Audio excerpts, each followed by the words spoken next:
આજે હું ઠુમર પરિવારના આંગણે પધાર્યો છું ને, ત્યારે મારી યુવાન દીકરીઓને બે હાથ જોડીને નમ્ર વિનંતી, જેટલી પણ યુવાન બહેનો બેઠી છે ને એને બે હાથ જોડીને નમ્ર વિનંતી કે તમારા બાપની ઇજ્જત જાળવે ને તો બેનો તમારા હાથની વાત છે, એ દીકરીઓ તમારા હાથની વાત છે. મારા બાપ હારી હારી ગાડીઓ જોઈને, હારા હારા મોબાઈલ જોઈને, હારા હારા કપડા જોઈને બેનું મોહી ન જાતી હો. કારણ કે આ દુનિયામાં 90% એકદમ બગસરાની રખડે છે મારા બાપ. દેખાડવાના પણ કંઈક જુદા હોય, ચાવવાના પણ કંઈક જુદા હોય. આ દુનિયાની અંદર બાપ બે જ વાર રડે. આ દુનિયાની અંદર બાપની આંખમાંથી બે જ વાર આંસુડા આવે.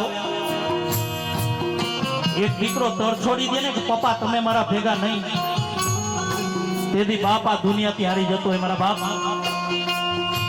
અને બીજી વાર દીકરી સાસરે જતી હોય ને, એને વરાવાના ટાણા આવી ગયા હોય ને, તેથી બાપ આમ ઊંચું ઉપાડીને ન જોઈ શકતો હોય. કારણ કે એની દીકરીની વિદાય ન કરતો હોય, પોતાના કાળજા કેરા કટકાની વિદાય કરતો હોય મારા બાપ. દીકરી બબે હાથના થાપા મારે કે પપ્પા આજથી મારે આ તમારી મિલકતમાં મારો કોઈ હક નહીં મારા બાપ. આ ત્યાગની મૂર્તિ છે. દીકરી જન્મે પણ ક્યાં અને એનું મરણ પણ ક્યાં લખ્યું ને દીકરીને ન ખબર હોય. કોણ કહે છે દીકરી સાપનો ભારો છે? કોણ કહે છે દીકરી સાપનો ભારો છે?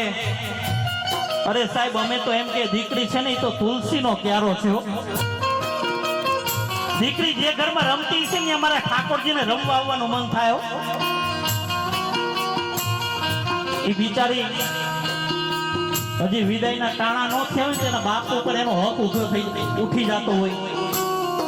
એના બાપને મળવું હોય તો સામે વાળાને પૂછતી હું મારા પપ્પાને મળવા જાઉં. સામે વાળાને પૂછે કે મારા બાપને મળવું છે હું જાઉં, ત્યારે સામેથી તરત જ અવાજ આવે. માતાઓ શું આવે?